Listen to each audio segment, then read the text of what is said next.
Can we go back to when Marvel was good? I missed that.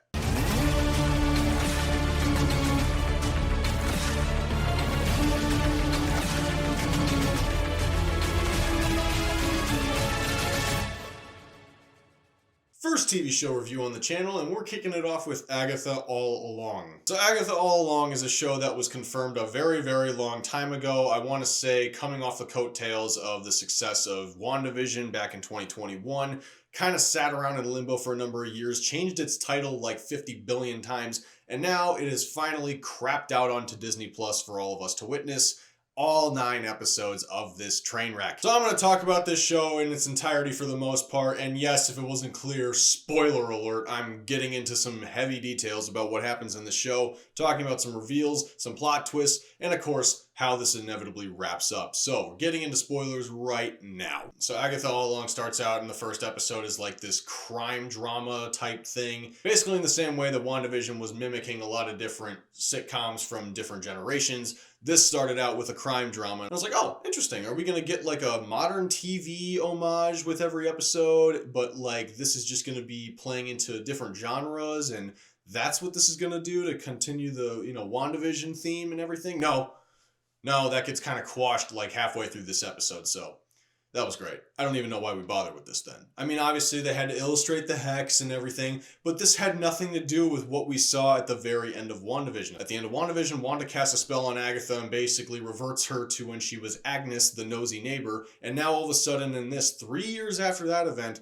she's suddenly the hard-boiled detective? I know this episode didn't work for a lot of people. I honestly thought this was definitely one of the better episodes, simply because there was a lot stronger connection to the actual WandaVision show, which is the main reason that I would have cared about anything to do with this standalone series. All the characters, the references, the tie-ins with WandaVision, that's the reason I would ever watch Agatha All Along, not this dumb, stupid Witches Road crap that I couldn't care less about. So I just gotta say, like, Agatha is such a horrible protagonist. This is the prime reason of why not every spin-off is justified and not every character needs their own narrative. There are some characters that work amazing as side characters, but could never be front and center in their own thing.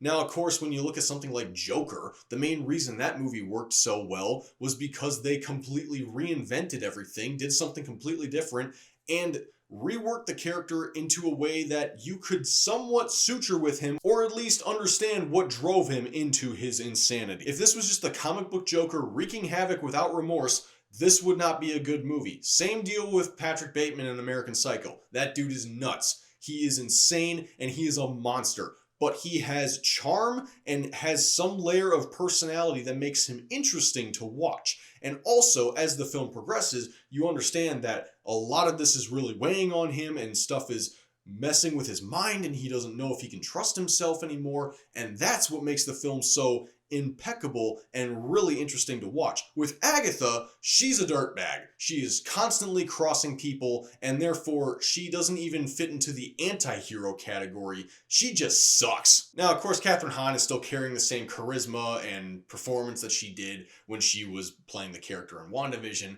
but I feel like there's just less mystique to it. Again, the whole hard-boiled detective thing that she's doing, it was like she was overacting, and I couldn't tell if this was just like bad acting, bad directing, or this was intentional, like they were trying to make it seem overdramatic.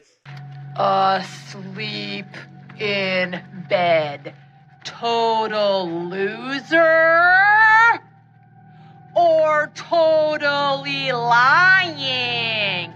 Let's find out! But everything else wasn't going over the top, so even if they were trying to be satirical, it didn't work. And then basically the rest of the episodes, up until about episode 6, we get a trial every episode. So Witch of the Week gets her own standalone episode where we focus on her and figure out her inner turmoil, and it got repetitive and I really didn't care. For the majority of this season, Agatha doesn't even have her magic. Okay, so you made a story about a witch and she doesn't even have witch powers. The one thing to make her interesting or stand out and make her the character that she is.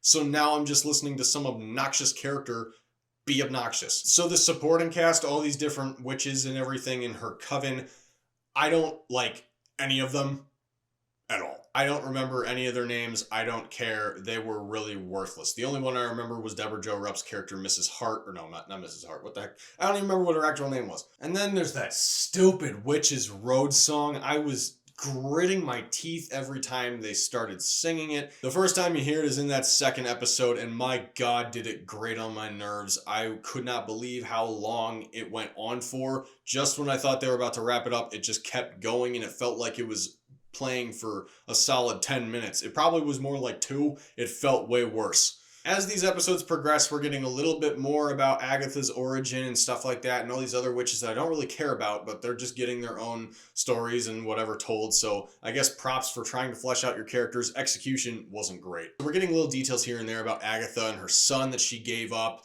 She basically let her kid die just so she could continue being an immortal witch.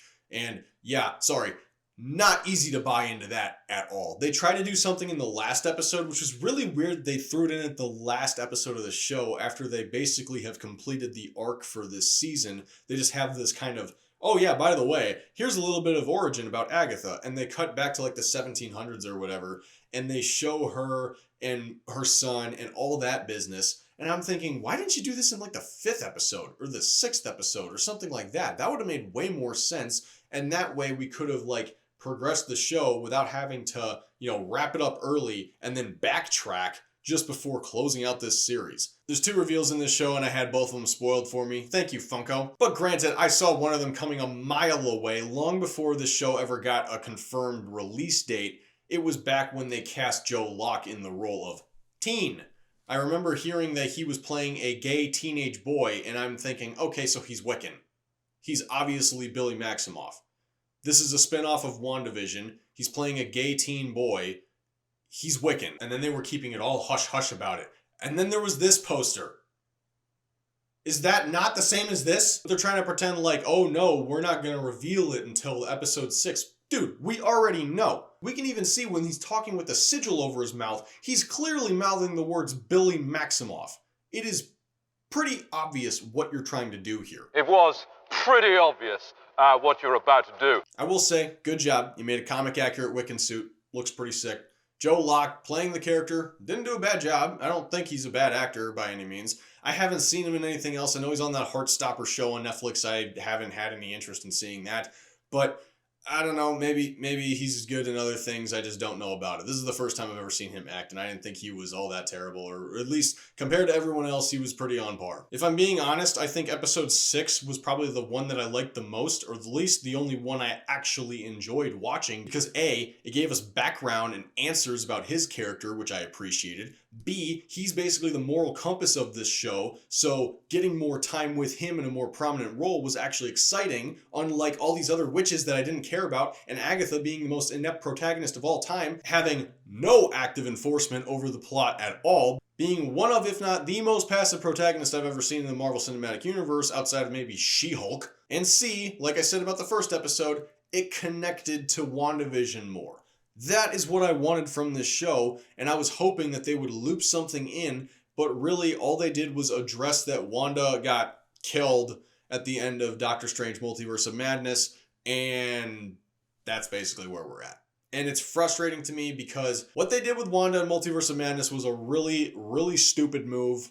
I don't hate that movie, but I don't like what they did with her character at all. And if you're telling me that the Wanda I've been following since 2015 and Age of Ultron turned into a supervillain and then died in WandaGore, what? I was really hoping that she would just pop up randomly at the end of this show or something and just be like, hey, surprise, I'm back, or that was an evil clone from a multiverse thing, or that was Mephisto controlling me, I didn't really do all that, because how would Wanda in her right mind, eviscerate the entire Illuminati? Come on, guys. So yeah, I finished episode 6, I was like, alright, I kind of enjoyed that one, hopefully it keeps going in an upward trend for the rest of the show. No. Immediately the next week, we go to a grinding reset in quality. I did not like episode 7 at all. First of all, can't stand tarot.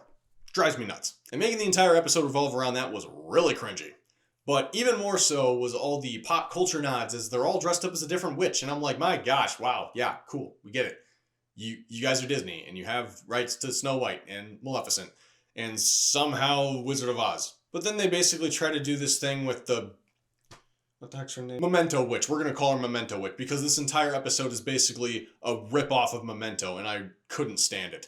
The whole thing is like splitting back and forth between time. I guess it's more so like Dr. Manhattan and Memento. Whatever, we're sticking with Memento Witch. But her mind is traveling back and forth to when she's a kid, when she's older, and it all kind of wraps together or whatever. And there was an attempt at something interesting, but I didn't care at all. It was kind of dumb. And then right at the end of the episode, we get the reveal that, surprise, Aubrey Plaza is Death. Yeah, I know. That reveal didn't really faze me either. And now, this wasn't one that I predicted or anything, but Funko 100% spoiled it in their promotional art. I just thought it was dumb how we're just waiting until now to bring in Death.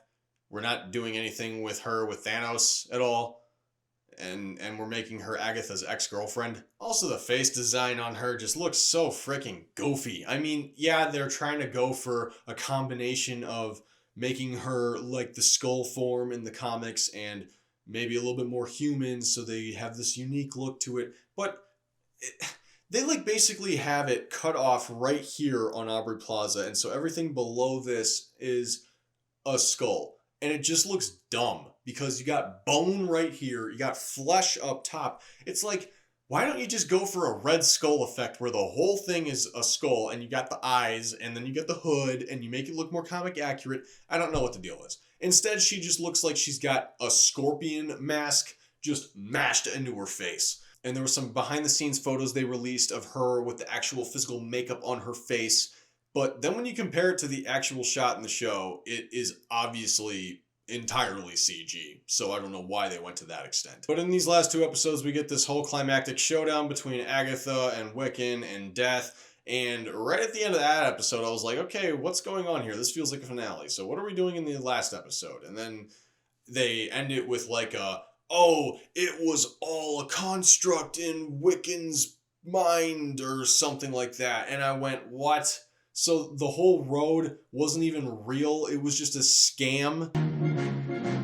Just kidding. And then we find out that Agatha's the one who created the road to scam witches out of giving her their power so she could just continue to live. Again, she sucks. She's not good. Whenever she was faced with any of these trials, she barely gave any effort, hardly ever took initiative, and was likely driven because she was basically forced to by the other witches who are having to pick up her slack and take charge so they can finish these trials, which for some reason all must be done in 30 minutes. They name dropped Mephisto at one point. I guess I was foolish for thinking that, hey, he's going to show up at the end, right? Oh, okay. This show just sets up way too much crap and then doesn't even pay it off. Especially in that last episode, they do the whole thing with like, they show Tommy, but they don't show Tommy. Like the whole point of Wiccan going on this road was to find Tommy at the end of it, but then when he finds out that it's a loop and it's a little construct that he created, then he discovers that Tommy is going to be born or at least reincarnated or whatever the heck is going on here, much like how he was,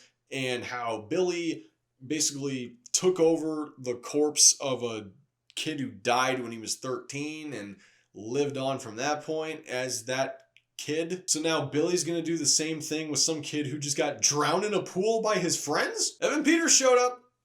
Mr. Ralph Boner. I will never, ever forgive that joke. You're Ralph Boner? Boner. And then we get to the end, and now we got Agatha in her ghost form with the gray hair, and okay, cool, you made a comic accurate-ish Agatha. She honestly looks more like a ghost version of Sindel from Mortal Kombat than anything.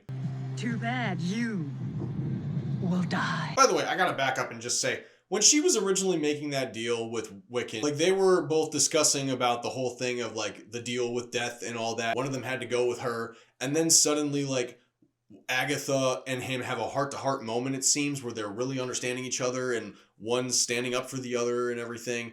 And then Agatha just straight up sells him out. And I'm thinking, oh, this is just a bluff. And then she's going to do like some last minute, ha, gotcha, and take out Death or whatever. No, it wasn't that. Because then Billy kind of like influences her to come back like, what, is this what you did to your son? And I was like, wait, she's actually betraying him? She just sucks. I don't know how these writers expect anyone to like her. She is terrible. She does hardly nothing. Wiccan is basically the star of the show. He is the Samwise Gamgee of this freaking nightmare doing all the legwork. And so they close out the finale with a, hey, yeah, we're gonna go find Tommy and see what's coming next in the Wiccan show that they've confirmed is in development. So let me get this straight. You're making a Wiccan show, which is a spin-off of Agatha, which is a spin-off of WandaVision, which is a spin-off of the greater Marvel Cinematic Universe. You have a spin-off of a spin-off of a spin-off. I thought we were past the point of Marvel just confirming stuff to happen and making sure that the quality is greater than the quantity that they're putting out. But I guess they've learned nothing, because next year they're just running full steam ahead with Ironheart and Daredevil and Captain America and Fantastic Four and a billion other things. They're not learning. They're not taking their time. They are reverting, and it's genuinely concerning to me. I want this franchise to succeed, but they're not going to succeed if they keep producing crap. They clearly had a lot of stuff that was in the works still that they needed to just get out now, because they confirmed it a long time ago. They were in active development and they finally completed it. And I guess Disney, unlike Warner Brothers, has a conscience about these things and not willing to just write them off for tax purposes like Wile E. Coyote and Batgirl. But at the same time, nobody really wanted this show. But I mean, I am a fan of the franchise, so I guess I'm willing to give whatever they give me a chance. At the same time, I would prefer more meaningful stories than just continuous content. Alright, so I'm just going to rapid fire through my scores of each episode and then finish with the final score for the show overall. So for episodes 1 and 6, I'm going to give it a 6 out of 10. Episode 3, I'm going to give a 4. Yeah. Episodes 2, 8, and 9 have earned a 3. Episodes 4 and 5, I'm going to have to give a 2. And episode 7, you get a 1. And as for a final score out of 10, averaging all those together, this show gets a 3. So Agatha All Along is a show that I wasn't crazy about in the slightest. There were a couple good moments, but for the most part, I didn't enjoy the time that I spent watching this show. Marvel fans are probably going to be divided on it. Some are probably going to love it. Some are definitely not. I was hoping that they would continue the WandaVision legacy and lore properly, but I didn't really get much of that and spent a lot of time with a character that I couldn't have cared less about, featuring a bunch of other characters that I cared even less for. But I am not the overall authority on what is good and bad, so please in the comments let me know if you thought this show was good and going to save Marvel, or if this is the start of another Marvel recession and the inevitable downfall of the franchise overall. Or if you think this is just typical for Marvel, we're peaking with good stuff and bottoming out with bad. Whatever you think, let me know in the comments. Please be respectful about it. Don't go at each other's throats over it. It's just a show, after all, not the most important thing in the world. If you want to see all the reviews that I wrote for each of these individual episodes, please go to the description, click on the link to my Serialized, give me a follow, and check out all those reviews down below. Because Serialized is in fact where I post all my TV show reviews. I update that very frequently as I am watching numerous different shows all the time. And if you want, while you're down there in the description, you can check out my Instagram, my Letterboxd, and my GG accounts as well. GG is where I post my video game reviews, and Letterboxd where I post my movie reviews. And not all those reviews make it onto this channel, so if you don't want to be waiting around for me to edit a video every single time you want to know my certain thoughts on a movie, TV show, or video game, then I highly suggest go into the description, follow me on all those platforms. It doesn't cost you a thing. But while you're on this video for the time being, please give this video a like if you like this review, subscribe if you want more reviews like this, and hit that notification bell so you know when I'm posting new videos. And until next time, guys, God be with you, and take care.